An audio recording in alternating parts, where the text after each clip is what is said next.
Hello everyone and welcome back to the Engage UK channel for another review.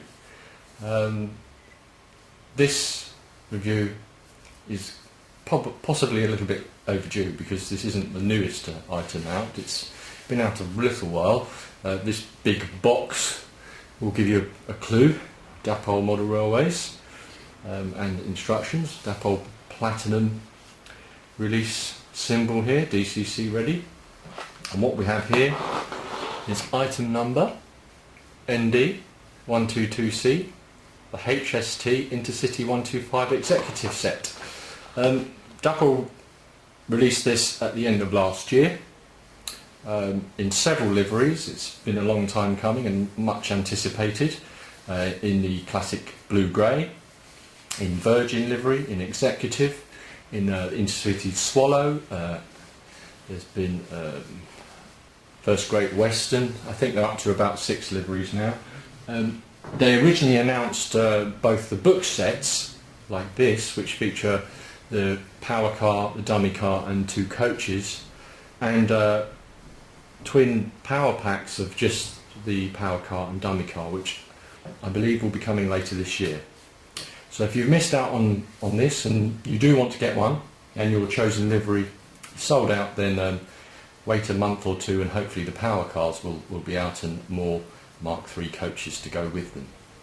So it comes in this book set box, as they call it. Just lift the lid off, have a look. Inside that you get a bit of tissue protection and the instructions, which I have to take out the back of this. It actually comes with a clear plastic sleeve. So, perhaps the instructions should be put underneath so people could look at the model when it's in the shop, but maybe a tip there for Dave at Dapol would be a good idea. Here's the instructions. This model needs oiling before use, which is the Dapol instruction, unlike Graham Parish.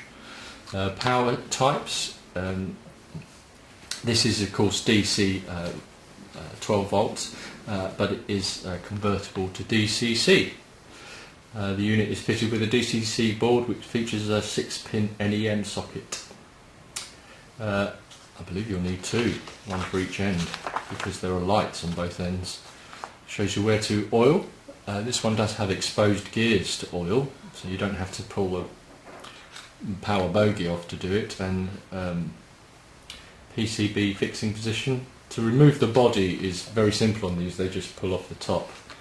And they do, again, like on their Class 58s and some of their other diesel locomotives, do recommend that you occasionally oil the worm, which does entail pulling the bogies off and oiling the worm and pushing the bogie back on. The bogies are a pull out and push in fitting method. When refitting, ensure that the gear on top of the bogie tower meshes with the worm. So take your life in your hands and have a go. Is my advice. Now, first comments on this packaging. It's well protected. Yeah, I can't fault it on that. And you get a little pack of detailing, which is rather difficult to actually retrieve from the top here. 3-finger job. There we go. And it literally is chock full of bits and pieces. There are knuckle couplers. These obviously come with standard Rapido couplings fitted, but well, not on the end of the power cars, but in between each car. But they're NEM, and they give you short and long knuckle couplers, which I think would be a good idea to replace them. Obviously, the thing with the knuckle couplers is you can't just push them together to couple up. But since this runs in a set rake, you're not really going to want that facility. So a good tip is to probably change for the knuckles quite soon. I haven't done it yet because I like to show the model as it comes in the box. You get brake disc covers, which are on like a fret. So I assume you have to cut out and glue on the front of the brake discs. Okay, and that's it. There's no other detailing parts because there wasn't really any other detail on these. They didn't have jumper cables or things like that, at least not in this guise. So there's your extras.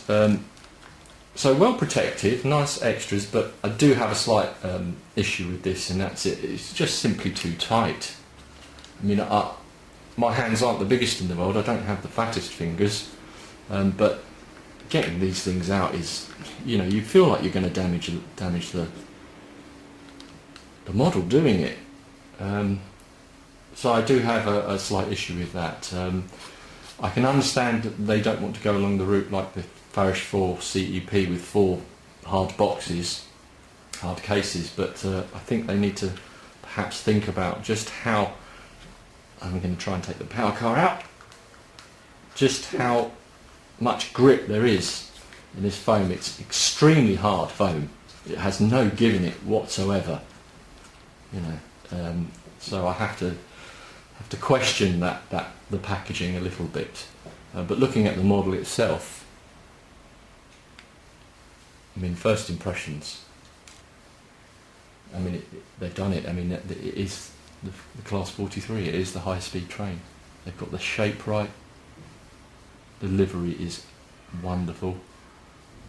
This is, of course, as I say, an Intercity Executive, which still has the yellow front, and then the beige, red, white striping. The next livery after this would have been Swallow. I am kind of tempted to get the Swallow version as well. Nice end door detail. Let's just bring that up. Will that focus?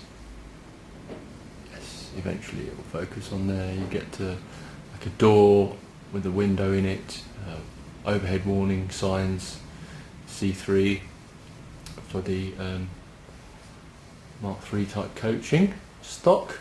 Number 43056 on the power car. This is the power car, you can feel by the weight, and as I said before, the body simply pulls off. The underframe detailing is really rather good. These didn't have the greatest amount of underframe detailing, but they put things like the boxing and stuff like that, and the grills are also nice. Roof, get that in focus. The roof, yeah, very good.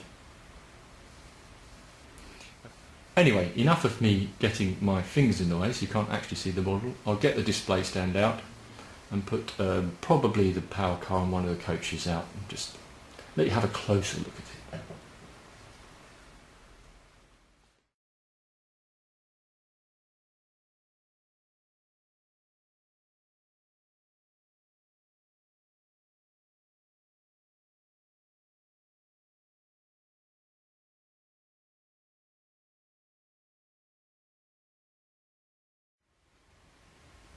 So having a look at the ends of this first and did straight on at the camera, I think you can tell they've really caught the shape of this Class 43 really nicely.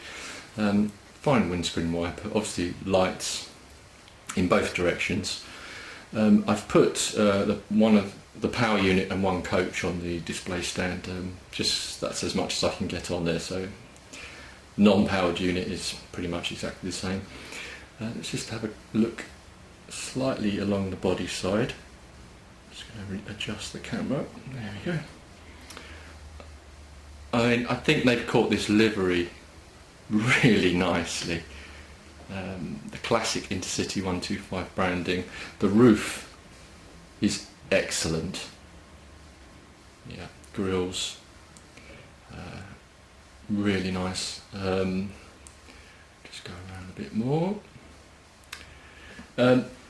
Yeah, looking at the body side, you've got the Intercity livery there. This is of course executive, very similar to Swallow, except the Swallow would have had a white front here and a Swallow icon in the window or on the door here.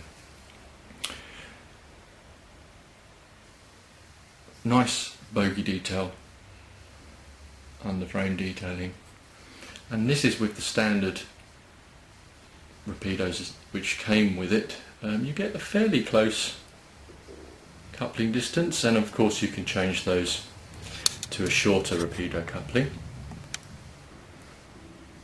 And there's a look down the side of the Mark III coach, which I think they've done an excellent job on these Mark IIIs. Just take reflections off. This is of course the first class with the yellow stripe at the top. Bit light in weight, these coaches, but of course light bar ready.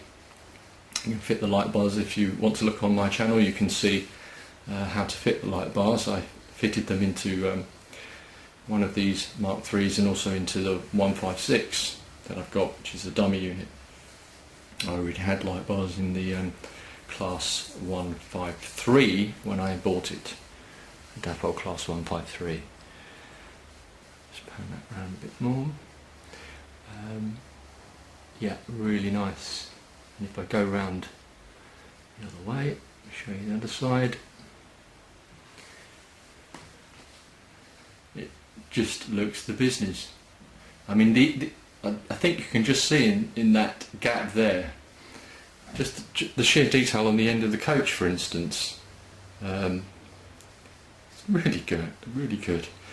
Some raised detail here, the doors and the chrome window surrounds. I think the glazing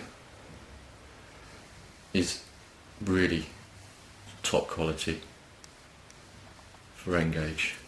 I don't think you can get much better in this scale in terms of glazing. It does lack a driver, but we could add one of those. So overall, a really, really nice model.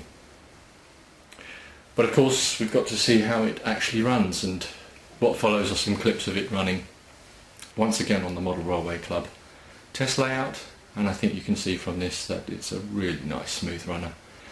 Again, I didn't change the couplings over or anything like that. It's running just as it comes out of the box, obviously having been lubricated as per the manufacturer's instructions.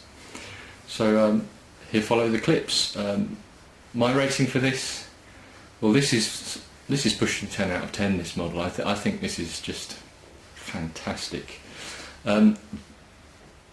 Starting to get a little bit hard to get certain liveries of this. The swallow is quite tricky to get. The blue-grey, well, good luck.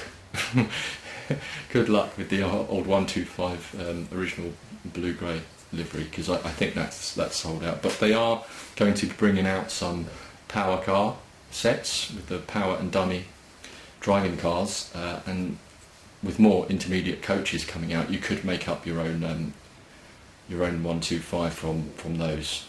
9.5 out of 10. I'm trying to think of a reason to knock something off.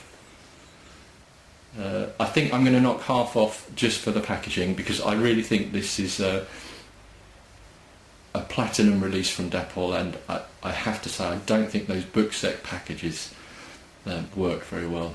I think there's too much likelihood of damage being done to the models in those, so that's why I'm knocking half off. So 9.5 out of 10 for this. Thanks for watching this review. If you agree or disagree, then let me know. Leave me a comment, rate, subscribe, you know where to do it. There'll be more reviews, how-tos and all sorts of other things coming soon. Thanks for watching this one. Hope to see you soon. Until then, take care.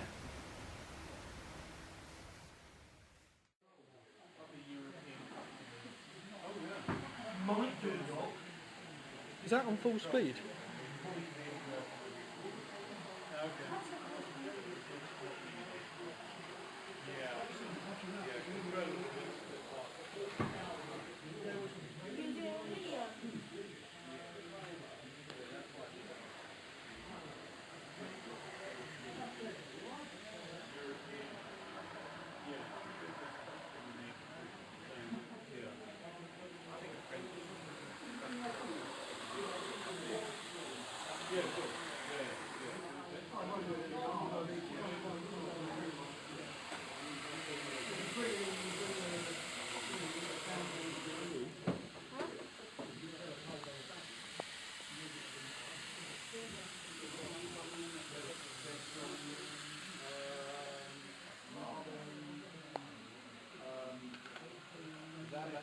The technique that was a chip in the shoulder. Yeah. About the colours, and the unions say you have to change colours because nobody likes that colour scheme, because it reminds them of the paisley tops in the 70s. Yeah. But then the fashion at the time couldn't have been attractive. No, 70s fashion wasn't particularly.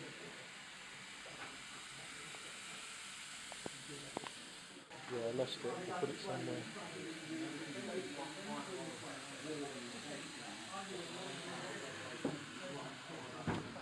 The weekend, and then put it up over the weekend.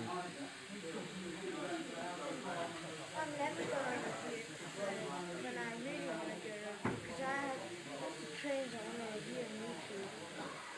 You should. I've got a camera to do it. We have